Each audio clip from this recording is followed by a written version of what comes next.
This week on a special edition of The Big Show, I got two heavyweights in the house, Julian Lytle and Charles Kirkland Jr., as we talk about Black Music Month.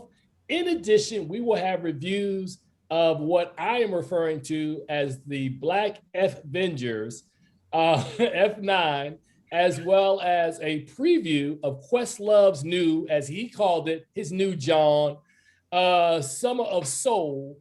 And we will also discuss Mary J. Blige, My Life, which is playing on Amazon Prime right now. We'll have all that and more on episode 460 of Keeping It Real with FilmGordon.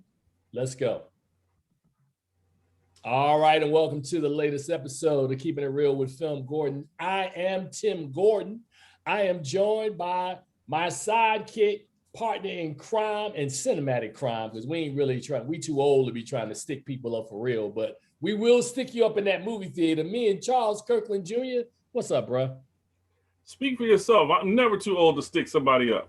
I keep that in mind. Authorities, that's crazy. Say it. And also joining us today is our friend, welcome him back to the show, Julian Lytle, music and film critic extraordinaire, and I will discuss that a little later on. But Julian, welcome back to the show. Thanks for having me back on this hot summer day. Oh, bro, it's not a problem. Now, back in the day, I would say about 6 months ago, I would have had both these gentlemen on the show, and then Wilson would come on and we'd be flossing about all the cool CCA activities and how we OGs in the game. And then suddenly I looked on the membership roster, and I see Charles Kirkland Jr. and Julian Lytle are now on the membership roster of the CCA. Hey. Congratulations, brothers. Congratulations. We in here. We in there. Boy, I can't wait. Now I can't wait for that first email to come in later this year when it's time for a junket trip. And I'm like walking down the streets of Los Angeles, and me and the crew, and we turn around and go, is that Julian? Is that Will? Is that Charles? Is that Shireen? What are y'all guys doing? Find me in and out. Find me in and out. Okay, I see what find me at Roscoe's. Right? Hey, or when me and a person who shall not be named show up at the Critics' Choice Awards, and we banging around and go, hey, is that Julian in a tuxedo? Is that Charles in a tuxedo? Tuxedo. I don't know about tuxedo. Well, I mean, you be the only one because it's a black tie event. So unless you want to be like a good friend of ours named Boots Riley, who wore his he did his best Hugh Hefner, where he wore some pajamas and some house slippers. That's I mean, right. they were cool house slippers, but I was like, word Boots, that's what we're doing. Catch me in some J's, but you know what I'm saying? Some expense or them Louis Vuitton Air Force Ones is about to come out, but Louis. So since y'all going in that direction, we had a local critic here who will remain nameless, who showed up, and you know exactly who I'm talking about when I tell you what he wore. He had on a tuxedo and some Chucks, and I was like, "Hey man, you do you." So hey man, but I say all that to say, man, in a humorous way, welcome to the group. The group needed more diversity. We're up to 480 members now. Charles Kirkland literally was the last one they let in. Charles got in after the most recent board of directors vote. So Charles becomes number 480. You remember how Q-Tip said industry rule number 4,080. Charles Kirkland's votes are crazy. That's right. Recognize. Hey, all right, man. So welcome aboard, bro. So it's Black Music Month, man. And as we've been doing all month long, Charles Kirkland will arbitrarily pick a Black artist and will throw it out to me, and I will kind of set it up and discuss this artist, generally without reading notes, because I'm that dude. So Charles Kirkland, you up, man. Who we going to spotlight this month for Black Music Month? Yeah, I'm going to throw you a curveball this week. Okay. I'm going to give you some, because we usually go on the lane of pop and you know, popular music. Mm-hmm. But I'm going to hit you with Wynton Marsalis today. Oh, man, Wynton Marsalis is easy, man. That's easy. Wynton Marsalis is a member of one of the most gifted families in jazz history. His father, Ellis, who sadly passed a couple of years ago. His brother, Branford Marsalis. I actually saw Wynton Marsalis. I want to see if I saw him more than once. I think I've seen him maybe twice at the Wolf Trap. And the last time I saw him, he has a partnership with the I think it's the Lincoln. Wait a minute, Julian, you went to school in New York. What is the Lincoln called? Oh, the Lincoln Center. Lincoln. Yeah, he has a I guess partnership with the Lincoln Center, and he brought a lot of those musicians down. With Marsalis, man, is now getting up in age, but this brother was a prodigy from way back in the day, man. I mean, this guy is ultra talented, and now that's my setup. Now I will go to my notes because I want to make sure that people at home understand. Seriously, I mean, if you don't understand exactly who Wynton Marsalis is, you definitely need to know, because Wynton Marsalis is a major figure in jazz music. Trumpeter, composer, teacher, and artistic director of jazz at Lincoln Center. Okay, thank you. Promoted classical and jazz music often to young audiences, which hence my point. Marsalis has won 9 Grammys. His Blood on the Fields was the first jazz composition to win a Pulitzer Prize for music. He's the only musician to win a Grammy Award in jazz and classical during the same year. Wynton Marsalis is a beast, for those of you who don't know. And actually, he's not getting up in age. I mean, we're about the same age. I was going to say, you were saying he's getting up in the age. I think he's almost maybe 2 years older than you. 1. Oh, okay. Yeah, Wynton Marsalis, man. But, he's somebody who about 20 or 30 years ago was somebody that kind of blazed on the scene. And he came along during a time when, the popular music, of course, with people like, or the popular artists, I should say, with people like Michael Jackson and Prince. And, of course, in the 90s, Julian, that whole piece, with hip hop and everything. But Marsalis was always someone who was a jazz purist, man. He's a jazz purist in the most literal sense. So, like, for an example, when we talk about the 40s and the 50s at the height of jazz, right, during the bebop era, the rise of people like Charlie Bird Parker and Dizzy Gillespie and Thelonious Monk, John Coltrane, Miles Davis.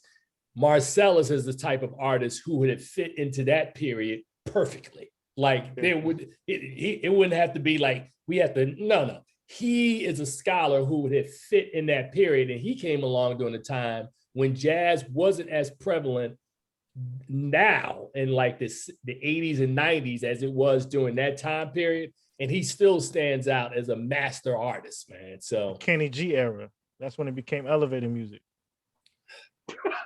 It's not jazz's fault that what they marketed toward and made popular. There was a smooth jazz era. And I never forget, I once went to a concert here locally, and a program director, a white program director, said that we don't call it smooth jazz. He said, we call it Waz. And I said, Waz? He's like, yeah, white jazz. And I said, okay, I totally get it, man. So, but I say all that to say that that's who Wynton Marsalis is. And there's a lot more accolades. There are many more accolades that you can give to him, but super artist, man. As I said, I've been blessed to have seen him a couple of times in concert, playing in that venue out of the Wolf Trap, man. He is a major, major artist. Julian, do you have anything on Mr. Marsalis?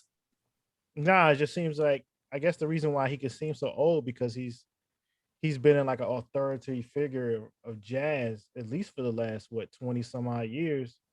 I remember for me, like I knew who he was, and I saw him win awards, but when that Ken Burns Jazz came out, and he's basically like the main voice walking you through this exploration of the history of jazz in America as the American like music, that probably put him on my radar when I was at a young age. It's like, okay, like he's the traditionalist guy, he's a classical type of jazz music artist.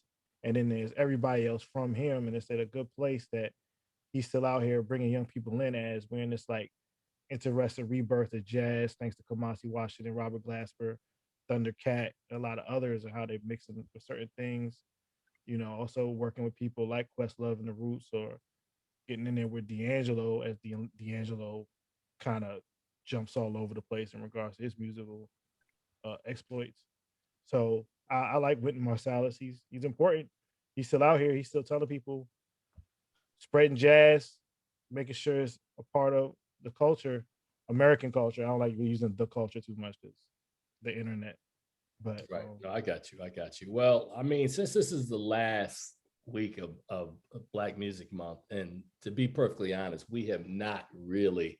I mean, we've spotlighted people like, I know you gave me Quincy Jones a couple of weeks ago, and I forget the other artist you gave me. Was it Marvin Gaye you gave me? Stevie Wonder. Stevie Wonder, yeah. So my point is that while we primarily are a film-centric show, music has always been a huge part of keeping it real with FilmGordon. We've done, special shows. Julian is usually a part of a lot of the music shows that we do on the show.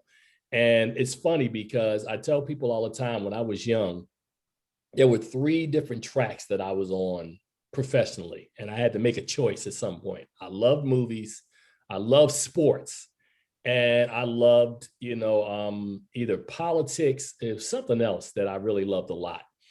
And I had to make a choice. No, seriously, Charles. I mean, I'm not being funny. And, so the reason why I'm able to be in music conversations, I'm not a music critic, right? I just know what I like. And I'm a researcher and a historian. So when I speak about music, I'm speaking about it from what I've experienced as a child, and then stuff that I've gone back and listened to, legendary stories and things of that nature. But I say all that to say that when it comes to Black music, I mean, with the rare exception, and Julian, you could probably jump in at any point, but with the rare exception, if you think about jazz in America, that probably starts with Louis Armstrong, or more popularized with Louis Armstrong. I'm not gonna say he started jazz, but he was probably the most prominent. Him and people like Duke Ellington at the turn of the century and I'm talking about the turn of the 20th century, right? When you start talking about rhythm and blues, we now know that Ike Turner made the first R&B song, which was called Rocket 88 in 1951. And then, of course, we know what happened then, that folks started stealing the music, putting their name on it, and doing things that were unbecoming. We talk about hip hop. We know Kool Herc threw the first hip hop party on August the 11th, 1973. And from there, it was another 5 or 6 years before we heard the first hip hop song on wax. And then off we go to another $1 billion industry. So I say all that to say that almost every form of music that exists in this country, and if you don't believe me, you can look it up. There was somebody who looked like me at some point in history who originated the sounds that we listen to now. If you want to talk about country music, there were Black people making country music. There was a Charlie Pride back in the day who was a huge country star. I once had a friend, I think I shared this with you, Julian, film director friend of mine, who kept me up late one night telling me how bluegrass was the hip hop of country. And I started listening to bluegrass. I was like, I'll try anything. I listen to classical music. Now you may have me on classical. I don't think that's us as it relates to the Pavarottis and I don't know. Yeah, Mozart is I think it's Mozart they think was probably black. Yeah, probably. But it was back in the time before like race was an actual thing. So right. So I say all that to say that without the contributions of people of color, and specifically Black people, I emphasize that Black people, bro, we are the originators of so much in this country. But music, we definitely will step out and claim that, because jazz is nothing if it's not Black. The blues are nothing if it's not Black. Popular music, I had a conversation with a colleague of ours that all of us know, Shireen Nicole, about popular music, and all pop music is shortened from all it is like a shortened from popular music, right? So there were artists that came along, and I was making the point to, like, you know, we talk about Michael Jackson. By the time Michael Jackson became huge, he was making pop music, but it was music that was originated by somebody Black, and Michael Jackson's roots are in R&B. Michael Jackson was inspired by people like James Brown. Prince was inspired by James Brown. James Brown was probably inspired by Little Richard. Who knows? I mean, this just chain goes on and on and on. You talk about the D'Angelos who are inspired by Prince. So everybody comes along, puts their stamp on something. They're inspired by somebody, and then they in turn inspire the following generation.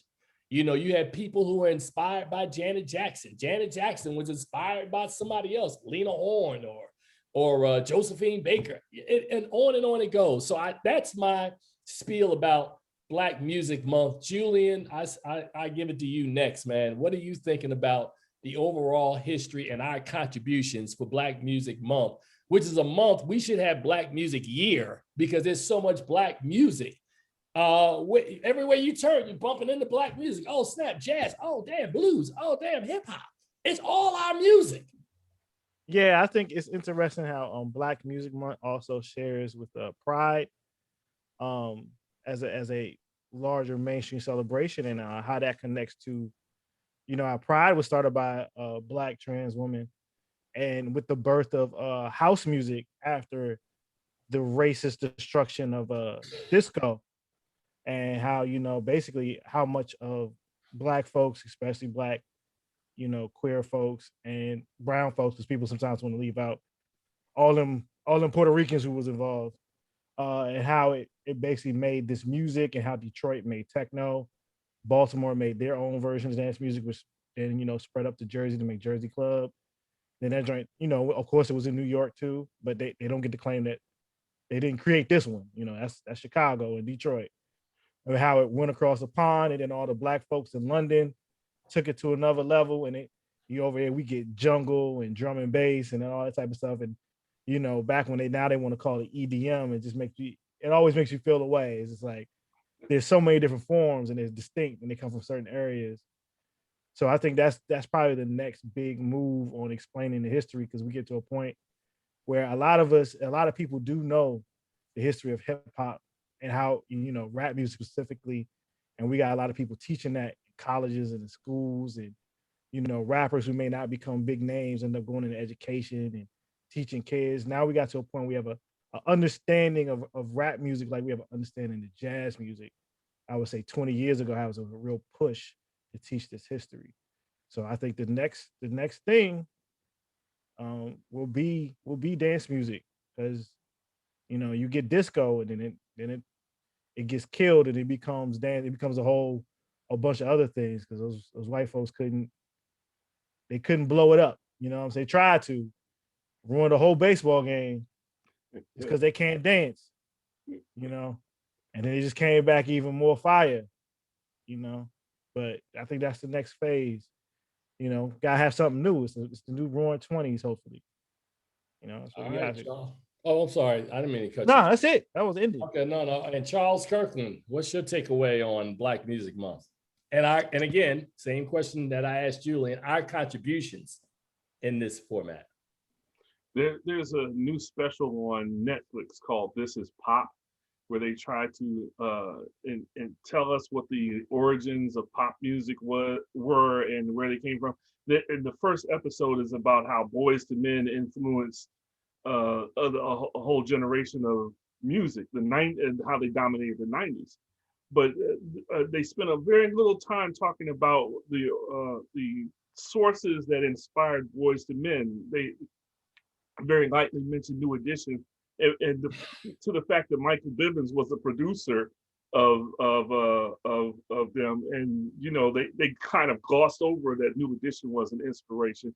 And then even before then, you had the Jackson 5, and so there is a lack of knowledge of where all of this comes from, where the true source of it all is Black music. And so, I mean, if we're going to talk about Black music, we're talking about all music. And so you talk a Black Music Month, how about let's talk about music, and let's just really talk about the real origins of where all of it came from in the beginning, Wait, and it's cute. It's nice to have Black Music Month, but you're really doing a disservice to people who want to know where music came from, because it's all Black music.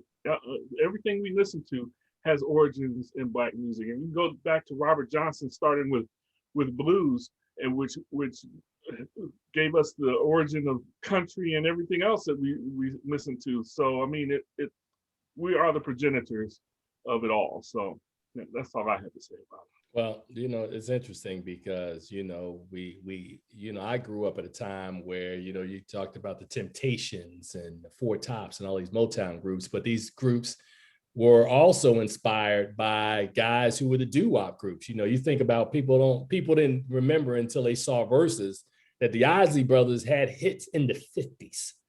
The Isley Brothers have been around since the 1950s, people.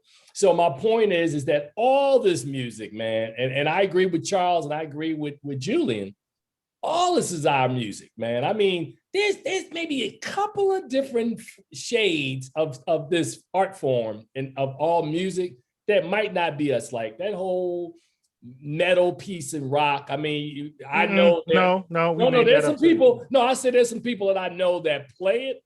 But I'm saying that's not something that I think that's generally we're going to be in that space. We can be in that space as contributors, but I'm saying for a lot of this music is music we originated. Jazz, we originated. Blues, we originated. R&B, we originated. Hip hop, that's my point, Julian. I'm not saying. Well, yeah, I heard you when you were saying, "Oh no, we in that space." Yeah, we in that space. No. Like literally, like punk rock, we made that up. They stole it. We made up metal. They stole it. Okay. And the only thing I think we don't have a hand in is stuff that ain't got nothing to do with us, i.e., some musical forms in China, India. Oh, you talking about like K-pop Korea. And all that other? No, K-pop comes from us as well. I mean, stuff literally. Okay, K-pop is definitely us, but I mean, you talk about Gregorian chants and things of that nature. Yeah, that's not us. But Middle Eastern music, like stuff that really have nothing to do with us. But if it's anything popular the last 100 years, I mean, 121 years, nah, it comes from the West. It's all us. Even the Black folks in London and France and all that. Yeah, still Black folks. Like, it's us. So this is a perfect segue to where I wanted to go with this feature, because 3 movies that we're reviewing this week, of course, 2 of them are out in theaters now and 1 is coming out next week. So I wanted to hit that before next Friday. So it's perfect. So the first one I wanted to talk about, and I'm going to change my background so you'll know exactly where we're going with this, because that's kind of how I roll. Not that background, Tim. We're going to change to this virtual background, which is this one right here. And on Amazon right now is, I'll talk about this in a minute, but it's called Mary J. Blige, My Life. And I got a chance to watch it. I actually watched it a couple of times. And I think, well, before I tell you what I think, what basically it is it's kind of a documentary about Mary J. Blige's seminal second album called My Life. So she dropped What's the 411 in 1992. She dropped My Life in 1994. And in that was the album that really, she sort of says that she connected with her fans. And the documentary is supposed to be celebrating the 25th anniversary of it. So what I think they were going for is, if you think about what Nas did with Time Is Illmatic when it was the 20th anniversary, and they timed it out so it came out on the anniversary of the 20th anniversary of Nas's album. I think that's essentially what they were going for with My Life. But what actually happens is that they figured out that, okay, My Life is actually really interesting and you can make a documentary out of that totally, but we want to incorporate some other elements of what made Mary J. Blige who she was. And they tried to incorporate some of those elements, but they didn't incorporate enough of them. So what you end up with, in my estimation, is a film that should be centered squarely on that album, despite the fact that it's now the 27th anniversary of the album when they released the film. And then you don't incorporate enough of what Mary J. Blige was. When we talk about her being the queen of hip hop, we have interviews in there with Method Man. I don't think there's an interview with Jay. There's an interview with Nas, but not Nas talking about those partnerships. And it should have been more, to me, if you're going to cover Mary J. Blige as the queen of hip hop, you got to incorporate more of those elements in the film. So the film to me feels like it's not necessarily fade to black or time is Illmatic, but then it's not necessarily like a complete picture of who Mary J. Blige is. So for that reason, I gave it a B minus. I thought it was engrossing. The fact that they got Andre Harrell on film before he left us, I thought was a huge piece. Having Diddy on there and a lot of the producers of My Life, I thought that was great. If you would have kept it strictly as a My Life project, again, not saying you got to do exactly what Nas did or what Jay did with Fade to Black. But if you're keeping it centered on a single project, I think you can really dive into that in a way that it makes more sense. And I think by them trying to give us 75% of My Life and then 25% of some other stuff, I think the mark was missed in the documentary. Julian, I know you had a chance to check it out. What did you think? Actually, I haven't. No one sent it to me, but it's on Prime right now. They don't have to send it to you. It's on Prime. When I found out it's on Prime? 2 hours ago. 2 hours ago on Twitter. Because a problem with Amazon is they don't promote nothing. So they don't got no commercials. They don't hit. All I heard about was Prime Day this week. So they let me know what to buy. They didn't tell me Mary J. Blige had a movie coming out. So I can't speak to the movie, but just going by what you said, I think there's a problem if your goal is to explore Mary J. Blige, I guess, within that 90s era, and you want to probably talk about her place between What's the 401, My Life, and then her third album that came out in 97. And maybe, I guess, even the album that came out like around 99 and 2000, like that might be too much of a range, because I guess for me, peak Mary J. Blige, I wouldn't even say peak Mary J. Blige, but when I think of Mary J. Blige, I can't help but think about What's the 401 and then like My Life, because I think that's really what cemented her within the place of being the queen of hip hop and hip hop soul, as Andre Harrell dubbed her. Like he dubbed the things like Ghetto Fabulous and that, and she fit these type of around the way girl even more than what LL put into that song. But in terms of she was dancing in like baseball jerseys and backwards caps, and then like you heard all the pain and the heartbreak, and you start reading into it, you try to learn more, you think, oh, she had like a tumultuous relationship with KC, but then so you listening to both the Jodeci album and you listen to her album to hear both sides, and you into it. Like that was a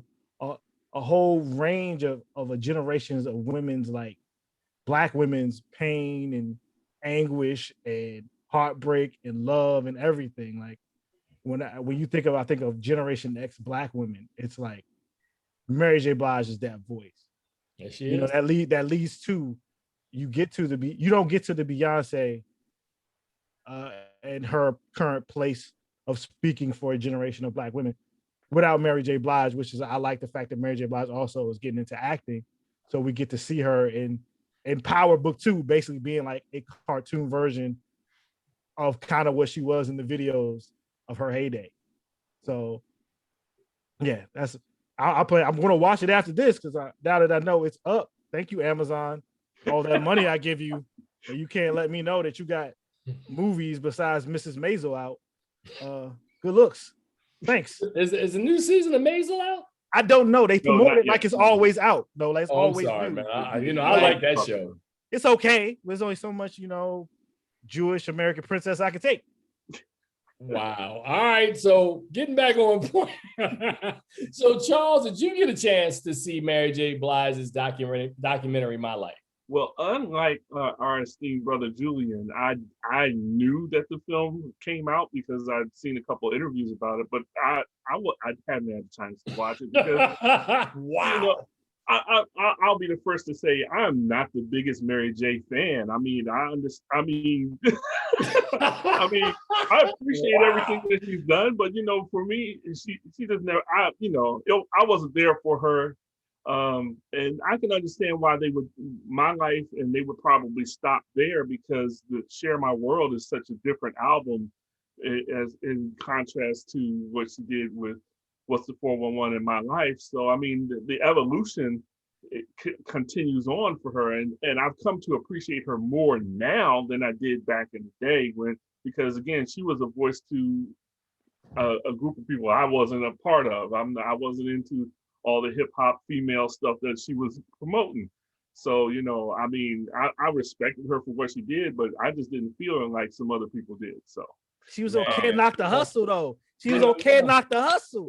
You know what's interesting, and I was hoping this wouldn't happen, but man, this is a producer fail that I should have got some ladies on the show today, because her core audience, women, love Mary J. Blige. Oh yeah. And I think that comes out in the documentary, and it was funny because as I was watching it, I thought about the one encounter that I had with Mary J. Blige when I was back at Howard University Radio back in the day, and now I understand that it wasn't me, and I didn't think it was me. But Mary was a hard interview in the 90s, man. She was very guarded. She came out of Yonkers, out of those projects. I think they pronounced it the Shlow Mall or whatever it was called, projects. And Mary had gone through a lot of trauma in her life, man. So when I encountered her, she was very closed off, and I didn't get much from her. And normally I could tell, like, if I've done something to you or if I said something out of pocket, and it kind of threw you off, but I didn't do it. So I knew it wasn't me, and I didn't take it personal, but I've always liked her music. I finally got a chance to see her, ironically, on the 25th anniversary when she was celebrating My Life 2 years ago, saw her at the Wolf Trap, and she put on a hell of a show. So Mary J. Blige, I appreciate her music. I'm not going to say, I'm not going to go to the degree that both of you guys are like, I'm not the biggest Mary fan. Wait. I didn't say that. Don't get that on Julian. That was I had like the first 4 albums on disc. Like, what do you like? Whoa. Like, when you the guy when Charles said, I'm not the biggest Mary fan, he was like, that was you, right? I think that was out of disgust. Like, how you not gonna have Mary albums? My apologies. So I read that wrong. So I am a Mary fan right now. I'm not gonna say I bought all the albums because I worked in radio. They gave me all the albums and I enjoyed them. You out here living good. You know what I'm saying? I'm keeping it real. I was young. I had to beg and plead for this. I was in the game at that point, so I got those albums. So Mary J. Blige is, this documentary. Like I said, I think the ball is dropped because if the documentary is called My Life, the entire 82 minutes or 90 minutes of it should have been all about that. And if you want to tell another story, so it's like Jay-Z. They haven't done a Jay-Z documentary outside of Fade to Black. Fade to Black was great. It talked about the entire evolution of the making of the Black album. Time is Illmatic is all about Nas's first album and the making and the producers. It's the exact same process. You don't have to reinvent the wheel. Just do what the other folks have done. But they tried to do kind of this. That's why when you watch it, tell me if I'm wrong. It's like 75-80% of My Life. And then they try to throw some other stuff in there. And I was like, you're doing too much. You stay with the process and you be good to go. So if you haven't had an opportunity to watch it, like Julian, because you didn't know it was coming on, or like Charles, because you had other stuff to do, check out My Life. Mary J. Blige, My Life is on Amazon Prime right now. I think I would recommend it. I'm not saying it's great, but I would recommend it. Let me go put that on right now on the background and show them. No, please don't do that because they will block this show if you play any Blige music on YouTube. Which brings me, I'm looking at my watch because I definitely want to cover all of this. Before we get to F9, which is the last thing we're going to cover, I've had an opportunity to screen an advanced copy of Summer of Soul, the Questlove film that opened Sundance and is going to be hitting Hulu on July the 2nd. Now, the reason I want to talk about it today is because I want to talk about it before it drops on Friday. So if we do it this week, because Charles, you tell me, we typically never do that. I don't preview stuff a week in advance, right? So let me just say, Summer of Soul, watched it. And immediately as I was watching it, and Julian, I should have called you because I did talk to our friend Shireen about this. As soon as I'm watching it, 3 movies popped into my head immediately, right? So for those who've never heard or seen Watt Stacks, which is a 1973 documentary with Isaac Hayes, Rufus Thomas, a whole bunch of kind of artists of that time that were more south of the east, or what should I say, west of the Mason-Dixon line, going that way. So a lot of those artists, Richard Pryor has a small little cameo in it. Amazing Grace, Aretha Franklin's concert film from 1972, I bring up because it was a film much like this one that was shot at a specific time period, and then for almost 50 years, nobody ever saw it until it popped up one day after Aretha Franklin passed. Her family quickly got it greenlit and into the theaters. And then the last documentary before we talk about Summer of Soul was a documentary that dropped last year called Mr. Soul. Remember that one, Charles? Yes. About Melissa Hazlett. Ellis Hazlett was the host and had a show in New York that was this kind of revolutionary PBS show. Oh, yeah. You can watch all that on Amazon. They got like the whole first Mr. Soul.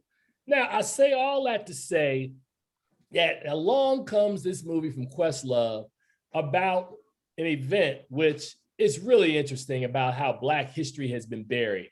And as an aside, let me say this really quickly. I learned some tragic facts watching the Amber Ruffin show of all things last night, which I love Amber Ruffin, about how Black towns have been disappeared because they flood them and then they turn them into lakes. And I'm telling you, I was watching it, I was mortified because I had never heard these stories before, right? So I say all that to say about this documentary, The Summer of Soul. Think about when I say Woodstock, what comes up for you when I say Woodstock? Dirty white folks. Charles? Jimi Hendrix. Okay, cool.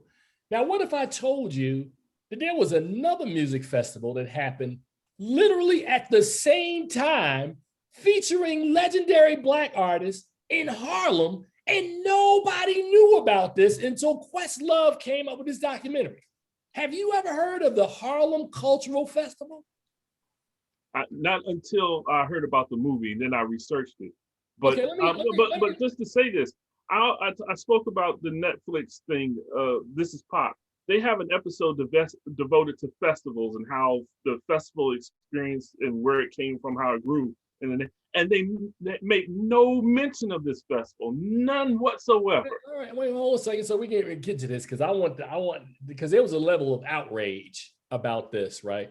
So what if I told you Woodstock happened like in mid-August of 1969? Do you know both Julian and Charles that 100 miles away in Harlem, literally at the same time, there was a festival called the Harlem Cultural Festival, right? And I wrote this down because I wanted to be able to hit this today. This festival was created by a man named Tony Lawrence, who was the host and the producer of the festival, right? He worked with the city of New York and the then mayor, John Lindsay, in order to get this festival into the city, right? The city underwrote the festival. Let me run down who played at this festival. You ready? Who played at the festival? Let's see. B.B. King, the Chambers Brothers, who I'd never heard of, out of Memphis, Herbie Mann featuring a young Roy Ayers, The Fifth Dimension, who, by the way, had the #1 record in the planet, The Age of Aquarius and Let the Sun Shine In, performed at this festival. They had gospel with the Edwin Hawkins Singers, the Staple Singers, Clara Ward and the Gospel Redeemers, Mahalia Jackson. They also had David Ruffin, who had recently just left the Temptations, Gladys Knight and the Pips, Sly and the Family Stone, Stevie Wonder, Max Roach and Abby Lincoln, Hugh Masekela, and Nina Simone closed the show. Ask me how much the tickets were for the Harlem Cultural Festival that happened in the summer of 1969. How much? $5. Charles? Free. It was absolutely free. Think about for people who are, say, in their 40s, who went to the Budweiser Superfest when it used to be here in DC or around the country. Imagine, like when I used to go, you see, let's see, New Edition, Luther Vandross, Alexander O'Neal, Sherelle, Patti LaBelle, and on the OJs, like all these groups you would see. And maybe the ticket was $25, $35 back then, right?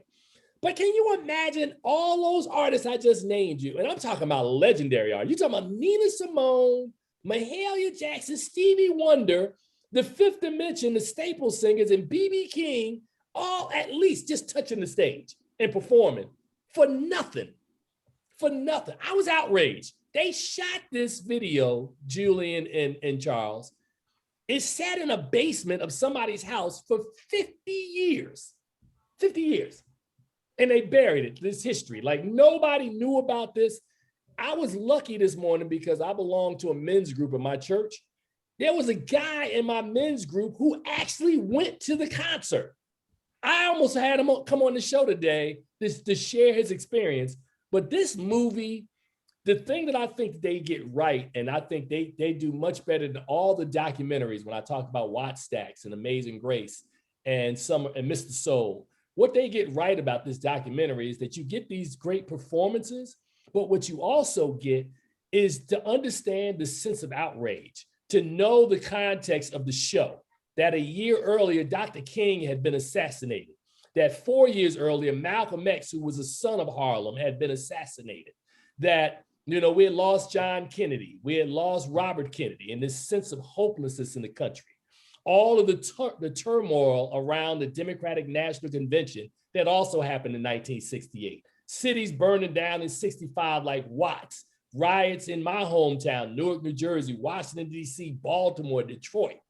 To see that that people at that time were feeling this sense of hopelessness, the Negroes, and how in 1969, with this show and all the other events that happened, that the phrase Negro went away and we became Black people in 1969. And I think that cultural aspect is what makes this probably one of the best music docs I've ever seen. And I'm naming the ones, and including Time is Illmatic, the Black Album. We talked about Mary's doc.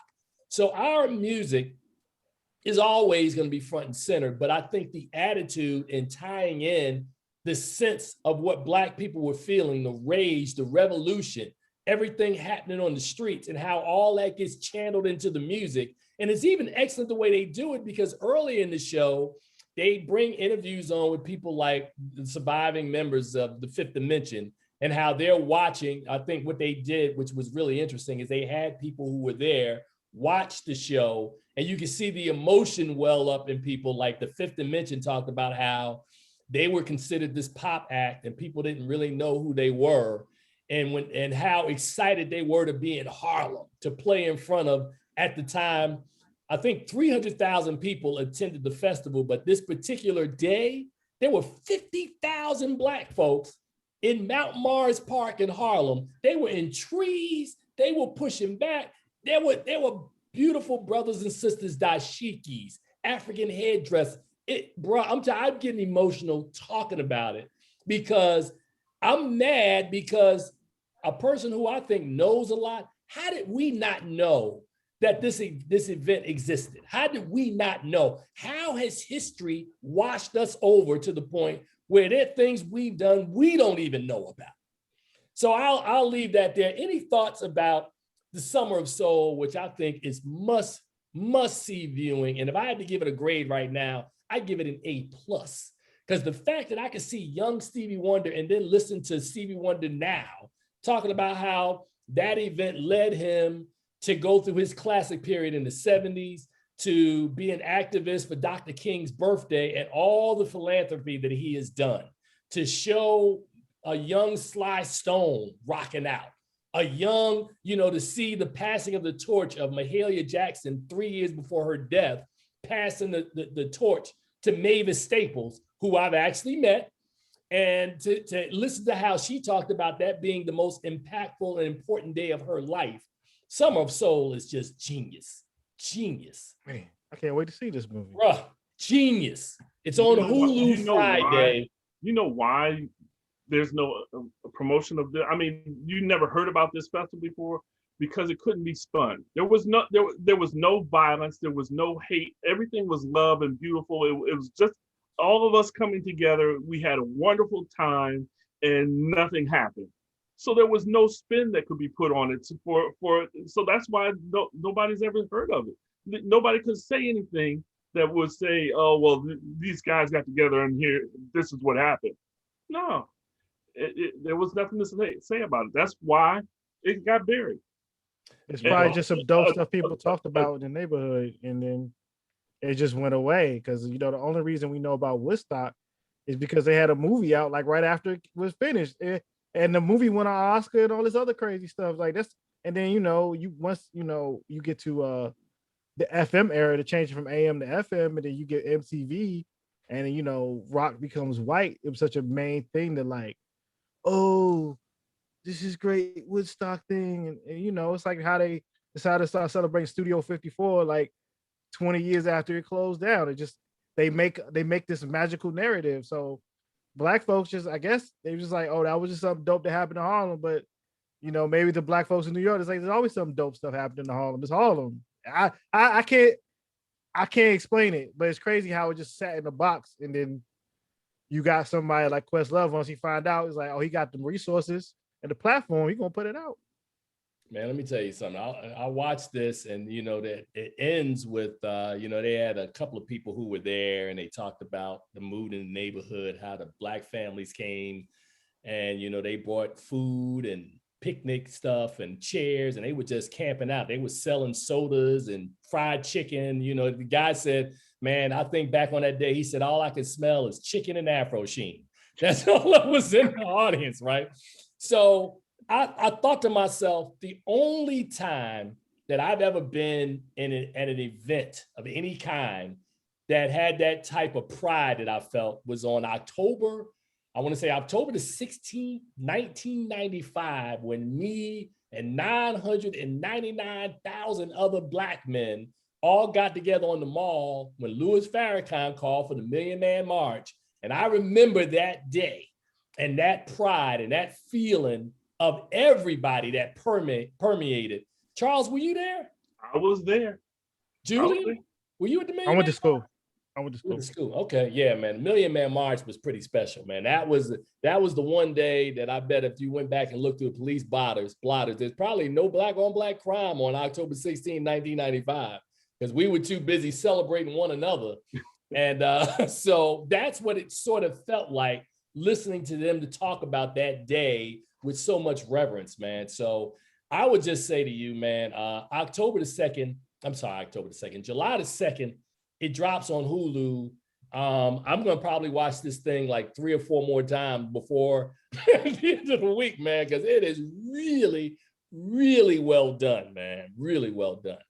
The only part about it that I didn't like, and it was only because of what they didn't show, and I guess they didn't have enough time, is if you go on YouTube right now and you put in Nina Simone 4 Women Live, the performance she gives online actually was at the Harlem Cultural Festival when she broke that song down. And I wanted that so bad to be in the movie, and it was not. But yeah, just maybe they might not have the rights. They might not have the rights to that. They might not have the rights to that one. But yeah, that was really well done, man. So having said that, we got 7 minutes. I almost feel like we shouldn't even try to cram this in, that we should try to stop at some point and then put 15 minutes back on the clock like we're going to overtime so we can talk about F9, because F9 deserves more than 7 minutes, because Julian has got about 10 minutes by himself solo on F9.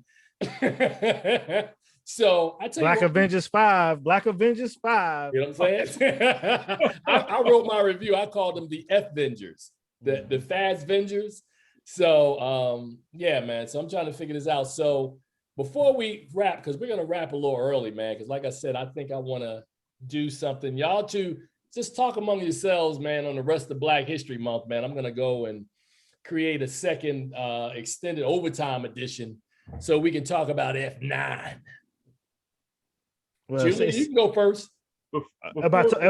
Before we get off of Summer of Soul, I remember when Questlove was doing the music for the grant of the Oscars, and he dropped the trailer for Summer of Soul during the Oscars.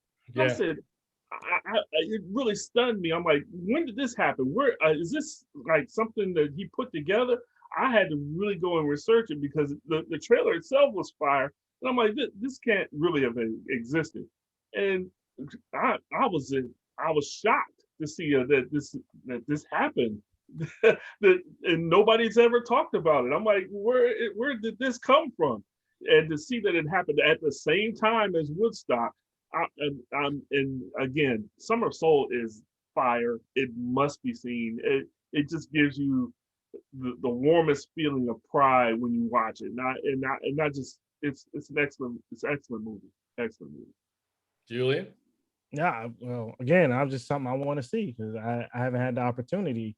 All I knew about it was literally when that trailer came on during the Oscars, and I was like, I think I heard something about Questlove making a movie, like making a documentary, but I didn't, the information was sparse. So seeing that, I was like, oh, this is going to be a hitter right here. Like, I'm looking forward to this.